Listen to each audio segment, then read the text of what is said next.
Hello everybody and welcome to another Ignis Inferno reaction video, and today I'm gonna be reacting to the film Theorists 3 Deadly Truths about Star Trek Transporter. Now, I just watched the Vita Carnes videos, and if you've seen my reaction to that, you know what that was about. Like seriously, I need a break, and I'm hoping MatPat could clear my head about all of this. So here's hoping to his power. And yeah. Anyway, about Star Trek. I know absolutely nothing about it. I know like there's basically a war about the Galactic Empire and the Klingons or something like that and whatnot. Like it's basically like Star Wars but with more politics, kind of. As I like keep hearing about it more or less. Like kind of Star Wars more with more politics and more science fiction in a way.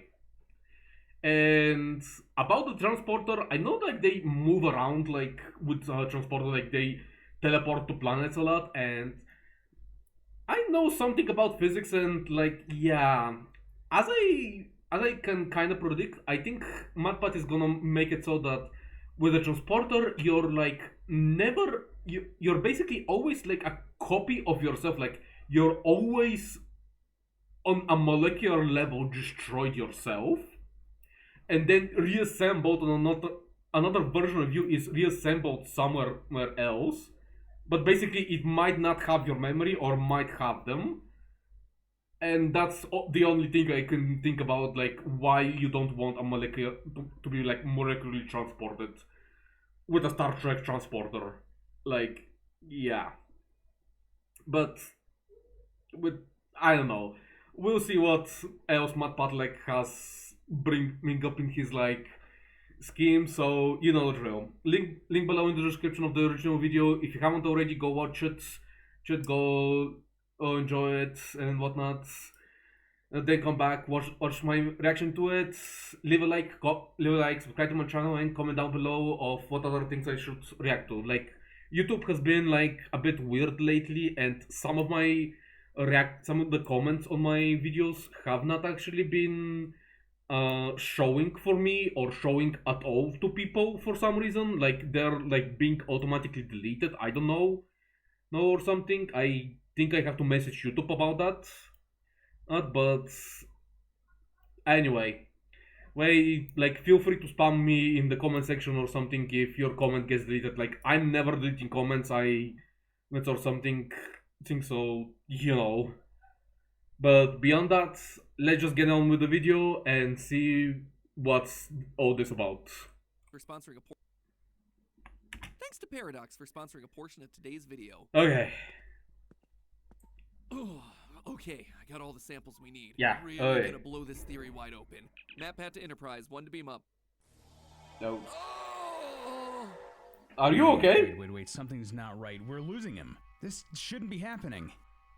Kill me. Ah! Why do we keep using these Why? things? I just watched Vita Carnes. Please, not this again. Welcome to Film Theory, the show that boldly goes where no show has gone before. Well, except that other time we went where no show has gone before. Okay. It's been a minute since we've talked about Star Trek on this channel. I mean, 3.5 million minutes, to be exact. That's a lot. Over 7 years. That's a Man, lot. has the series really seen a revival since that time? Sadly, Really? there haven't been any more movies, but did you know that between streaming and YouTube, there are more Star Trek shows released after our previous theory than before it? Wrap your head around Really? that. It is What? mind-blowing. Okay. There are even more on the way. Just saying, all you Trekkies out there are eating good right now. But beyond the strange new worlds they're exploring, the one thing I'm most excited about is the potential for new memes. Feels like it's been too long since we got a Picard facepalm, or sarcastically surprised Kirk, or...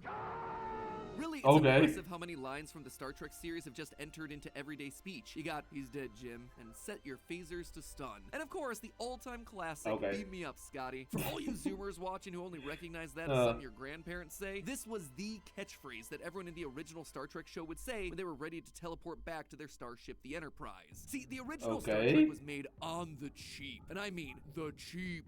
That's why all the costumes looked like bedazzled sweaters and the alien planets looked like they were made from paper mache. Probably because because they were bedazzled sweaters and paper mache. And because they didn't want to blow the budget on every episode flying down to whatever new world they were visiting, they invented a form of teleportation known as the transporter. That basically cost the production team nothing. You just step into a tube, get surrounded by glitter swirling in water filmed upside down in slow motion, and then you get beamed wherever you need to go as long as it's in range. Honestly, it's a cool piece of sci-fi tech that's helped to craft the utopian future that Star Trek is so well known for. Or did it? See, the transporter's been the topic of discussion amongst the fan base for a long time, with a bunch of philosophical debates around whether or not the person who steps out of the transporter is the same person that went in. Yeah, see, the way the technology works in the canon of the show is that it breaks the people it transports down to the atomic level. It then beams them to where they need to go, and then it reassembles them there. So, is that really the same person, or just some weird copy with all the same thoughts and memories? It's a classic ship of Theseus debate, which I can now cite without having to explain too much because you all know it from the finale of WandaVision. CGP Grey actually has an excellent video covering that exact discussion. Today, though, we wanted to throw our hats into the ring and do something a little bit different with it, switching our phasers from philosophizing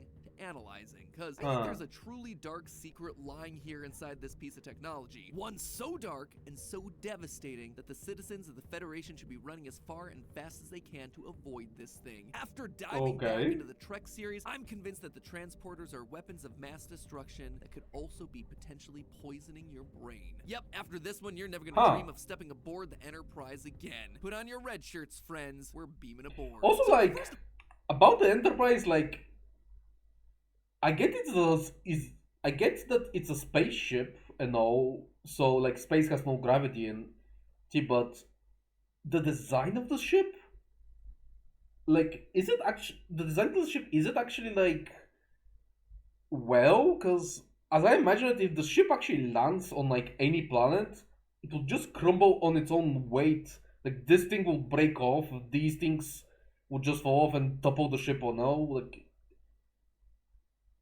it just looks not that well thought out. Though it was made on the cheap as well, so okay. Stepping aboard the Enterprise again. Put on your red shirts, friends. We're beaming aboard. So first of all, what are the transporters exactly? Well, they do exactly what they sound like. They break you down atom by atom and then transport you from one location to another in a form of teleportation, reassembling you on the other end. But how does that actually work? Well, there are a few steps. First, whatever's being transported is scanned by the machine down to the molecular level. Then, as the original series put it, the molecules in your body are converted into energy, then beamed into this chamber and reconverted back into their original pattern. Okay, that's a bit of a technobabble solution, but for the sci-fi setting, sure, checks out. And that certainly looks like what's happening here, with all the characters dissolving into light and then reappearing from the same sort of light. But just on a surface level, there are some pretty horrifying things that can come from this sort of technology malfunctioning. The Star Trek shows actually get a lot of mileage from these sorts of accidents in their storylines. Beam the captain and Spock back up? We don't have the power. They'll come aboard a mass of dying flesh. And I realized there's no margin for error. One atom out of place and poof, you never come back. Believe me, we'll be talking a lot more about them today, but let's actually think about what they're doing here. They're converting the matter of objects, people, clothes, hair, what they eat for breakfast, all of that stuff, and turning that into energy. That should be setting off some alarm bells in your brain here. And this is our first big reason why we should be using the transporters. They're very easy to weaponize. See, whenever you start talking about converting mass into energy and vice versa, there's a very real and very famous scientific equation that lets us do exactly this. In fact, it's one of the discoveries that Albert Einstein is most famous for. E equals mc squared. All that equation's talking about is energy equals mass times the speed of light squared. It's a pretty simple equation, right? Sure, but the result is some crazy huge numbers when you consider that the speed of light is almost 300 million meters a second. So squaring that means you're getting a lot of energy from a very teeny tiny amount of mass. This is the idea that nuclear energy was based off of. Seriously, did you know that a chunk of uranium the size of a golf ball in a nuclear reactor can produce more energy than 3,200 tons of coal? This is why with modern day technology that's awful at converting mass into energy. We only get a fraction of what's available to us, and we're left with a ton of unusable waste afterward. But if you can convert matter into energy perfectly, like these transporters would need to do if they're moving people around intact, well, to convert just a single gram of matter to pure energy with 100% efficiency, that would be equivalent to 89.9 terajoules of energy, or the energy released by the detonation detonation of over 21,000 tons of TNT. If you scale it up to an average-sized human man, right around 200 pounds or 90 kilograms, Einstein's equation means that you're getting an energy equivalent of this crazy number. That means something too fair. Basically, that would be the same as 54,000 explosions, just like the little boy bomb dropped on Hiroshima back in World War II. Oh. In short, the Star Trek transporters have the potential to be some of the most devastating they're basically always in the universe. An exploding nuclear bombs. We've ever seen on Earth, which you could just set off from anywhere you'd like within the range of the transporter. Oh, I'm sorry. You getting bullied by a Romulan warbird? Just transport a Tic Tac on board and let it blow up instead of rematerializing. I mean, yeah. Comments to tell me I'm wrong and this would never happen. Yeah, I do realize that there are certain safeguards in place in the show. Throughout all the episodes of Star Trek I've watched, there's never once been an accident caused by the matter-energy conversion. But there have been many people who've modified and weaponized their transporters before. Throughout the franchise, we see transporters disable weapons. Weapons get modified with transporter tech to shoot through walls, even replacing people mid-transport to invade a ship. Given all of that, is this sort of matter-to-energy bomb really that much of a stretch? Or is it more of a storyline that's yet to be written? Now, before we explore the other horrible ways using a transporter could go wrong, let's take a moment to thank our sponsor for today's video, Paradox Interactive. Their newest game, Star Trek Infinite. Star Trek Infinite is a 4X strategy game. Basically, the point is to explore, expand, exploit, and exterminate. All very much aligned with the many factions of the Star Trek galaxy. You can choose to play as the Federation, the Klingon Empire, the Romulan Star Empire, and the Cardassian Union. Of course, because I'm going to like multiple empires to play my first game as the Federation, and so I quickly started exploring every system that I could, but things got tense in a hurry. The Romulans attacked a Klingon colony, leaving thousands dead, and it was up to me to broker a peace. Did I do it? Well, to be honest, I haven't gotten to the end of that campaign yet. There's so much to do in Star Trek Infinite. It's one of those games where you get into it. So it's kind of like Stardew Valley, but in space. What blew my mind, though, was learning that each of the different civilizations have a completely different mission tree, each one focusing on the things that lore nerds like me love about the show. Sure, I played as the Federation, so I did a bunch of diplomacy, negotiations, and exploration, but if you play as the Klingons, they focus on warfare. The Cardassians are great at spying. The Romulans are masters of stealth. All of those story focuses line up perfectly with what we see from the civilizations in the Trek shows. That, plus the fact that so many of the story events pulled from things that actually happened in the Star Trek universe, tell me that there was just a ton of love and effort and care put into the crafting of this game. If you're a giant Trekkie and enjoy 4X strategy games, then you have to check out Star Trek Infinite. Thanks to Paradox for sponsoring that portion of the video. So wait, is Star Trek like happening only like in one galaxy or something, or one solar system? So we already know that putting a human into a transporter would create enough explosive energy that you could wipe a planet clean. But the horrifying scientific implications of these futuristic inventions don't just stop there. See, when you break things down to the atomic level, you can do way more than just move those atoms around and piece them back together. You can also rearrange those atoms to create something brand new. And we see this concept used all the time in the form of Star Trek's replicators. A replicator is a machine that can create and recycle things. Replicators were originally used to synthesize meals on demand, but in later series, they were used to create larger non-food items. As Commander Riker explains, you've seen something as fresh and tasty as meat, but inorganically materialized out of patterns used by our transporters. Materialized by our transporters. So the replicators are using the same matter-to-energy conversion technology. It's taking an existing reservoir of matter and energy and using those components as building blocks to copy a pattern stored in the computer of whatever item you want. Man, like, okay, like, basically if humanity, like, threw all their money into science and, like, just figuring out how converting matter into energy actually can be maximally sufficiently possible, first off, that would be, like, extremely terrifying warfare. So yeah, basically a nuclear bomb in every household. Now, that's kind of different right now.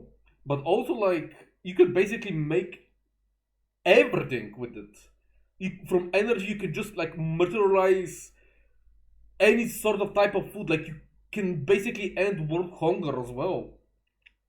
Damn, that's kind of insane to think about. Say, for instance, a nice juicy steak. Steak! A lot like a 3D printer. But then, where are they getting all that matter from? Obviously, they don't have some other steak in some other room teleporting onto your plate, and they're not creating matter from nothing because that's scientifically impossible. It has to come from somewhere. So, where's that steak from? Poop. Crap. What? We actually learned this in Star Trek Discovery. It's made of our That's the base material that we use in our replicators. We deconstruct it to the atomic level and then reform the atoms. Pretty good.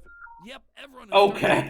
is literally just eating poop rearranged at the subatomic level. Okay, would you eat poop if it was rearranged like that? But it, I mean, okay. They're basically eating what the. Oh my god. Oh, okay. Okay. Know if intergalactic peace is worth the price. No, I'm not just I bringing this mean, up yeah. because it's funny. Things get really creepy when you take Oh, this to the logical god damn. extreme. If the replicators are using the same matter-energy conversion technology as the transporters, and the replicators are basically able to create things from scratch using a basic set of atomic building blocks, could you just print out clones of humans? Yeah, 100% you could. I mean, and that isn't even yeah. something that we need to speculate about. I'm Commander William Riker from the Federation Starship Enterprise. It's not possible. I'm Will Riker. Yeah, this happens multiple times throughout the course of the franchise with varying results. Brad Boimler's cloned in a transporter accident in Star Trek Lower Decks. Captain Kirk was also split in two during the episode The Enemy Within, which not only cloned his body, but divided his personality between them. The most famous example of this, though, is a transporter accident from The Next Generation and the episode Second Chances, where you see William Riker materialize both on the Enterprise and back on the planet that he was being transported from. This second Will Riker was more or less his own person, taking on the name Thomas Riker, complete with a personality distinct from Will based on their different experiences after being split. This, of course, prompts a lot of philosophical questions raised by the fan base. Even the show isn't sure which one of these is quote-unquote real. Which of them is real? Well, that's the thing. Both. You were both materialized from a complete pattern. But even if we don't want to get philosophical about this, think of the practical ramifications here. What's to stop someone from modifying a transporter and making it... So, in a weird way, you could actually be immortal with this as well. Like, if you kind of modify the transporter to scan your mind, scan your body at your prime, when you were at your prime, you could basically recreate that body every time you would like, and just fill it with your mind from when you were, like, old. And then you could just basically live for eternity. Okay.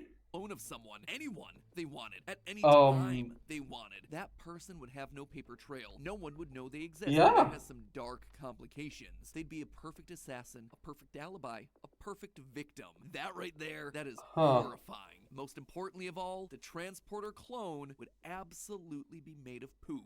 Not only can transporters make copies, they can also create new life. In the Voyager episode Tuvix, two of the ship's crew, Tuvok and Neelix, are accidentally combined into a single life form after a transport gone wrong. This new creature is named Tuvix. Get it? It's their names combined. Okay. Their Star Trek can't get sneaky stuff like that past me. Okay. Anyway, during the transport, the pair's DNA strands merge to create something entirely new. And again, this opens the door to horrific moral quandaries. Tuvix is his own person with his own thoughts and feelings, and so obviously he's not going to be all that keen on dying. So when the opportunity arises to bring the two crew members back to life by pumping Tuvix back through the transporter, Voyager's captain is faced with a terrible choice. To this day, whether or not this was the right thing to do or if it was outright murder has challenged the fan base, all because of these dangerous transporters and how they have uncertain effects on the people they're teleporting. No one tell the Trekkies that Tuvix could have lived. They just could have brought back the other two as poop clones. Now, creating clones go through the transport process is a terrifying concept. But the worst one for me, reason number 3 you should never use a transporter, it has the potential to slowly drive you insane until you're erased from reality. Transporter psychosis is in fact a real thing in the Star Trek universe. Transporter psychosis was diagnosed in the year 2209.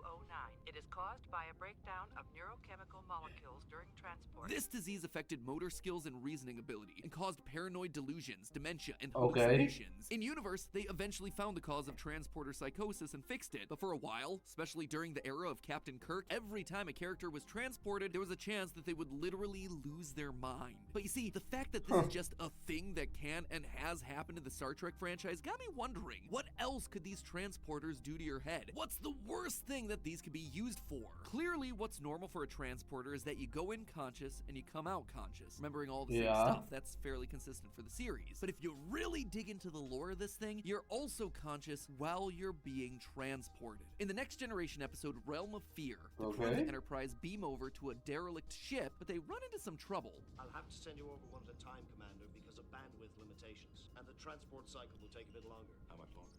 4 or 5 seconds, about twice the normal time. The extended transport cycle is played up for drama in the episode because one of the crew, Lieutenant Barkley, has a transporter phobia. Smart man considering everything we've been talking about today. But the reason that I bring this episode up is that we actually see the transport cycle through Barkley's eyes. And he experiences the whole thing multiple times. And this isn't unique to just Barkley. Have you ever seen anything during transport?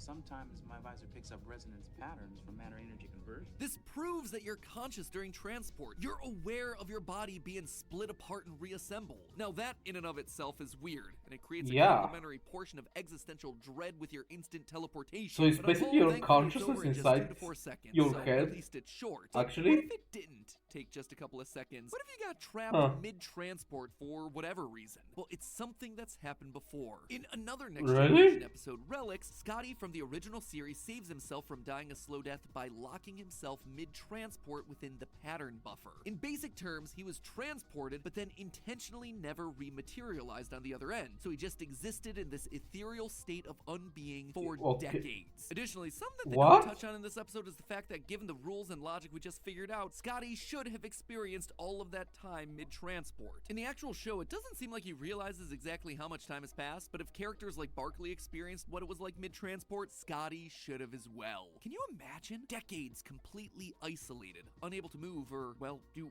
anything, but still fully aware of every minute of it. That would wreak havoc on your brain. You know, it's funny, in the actual episode, Scotty did this to himself to save his own life, but I can't think of a more perfect way to trap, imprison, and torture someone. To force them to be alive and aware in the state of unbeing, all intentionally. That right there, that is horrible. And you know what's even worse? The cherry on top of this replicated poop sundae? Listen to this. Completely intact. There's less than 0.003% signal degradation. Your pattern can degrade, meaning that you can literally lose parts of yourself within the transporter. That right there, that is a real thing that's possible in the Star Trek universe. Excuse me, what? In this very episode. Another unseen character was also put into this limbo state alongside Scotty, but His pattern's degraded 53%. He's gone. You hear that? His pattern degraded, more or less killing him. So not only is the transporter potentially the perfect prison, the ultimate form of complete isolation and torture, it could also be a way to just slowly pick you apart over the course of decades. Any way you look at it, the transporter is a terrifying piece of technology. Not only does it have the potential to create explosions more powerful than anything we can produce today, not only can it create clones of the people it teleports or combine them together, not only does it potentially reconstitute the people who use it out of fecal matter, but it can literally alter your brain and leave you in a limbo as you slowly lose both your mind and your body to the pattern. You know what? Okay. And all that, please, for the love of Kirk, do not beam me up, Scotty. But hey, that's just a theory. A film theory. And cut. Okay. Well, damn. Honestly, after watching the Vita Carnes video, this was not that bad, honestly. And yeah, I guess the transporter really is kind of horrific in a way. Damn. Whew. Okay. Anyway, I hope you guys enjoyed the video. If you did, leave a like and subscribe to my channel. Comment down below on what other stuff should I react to. And yeah, I hope this video made your day a little bit better. And I'll see you guys in the next one. Bye. Oh boy.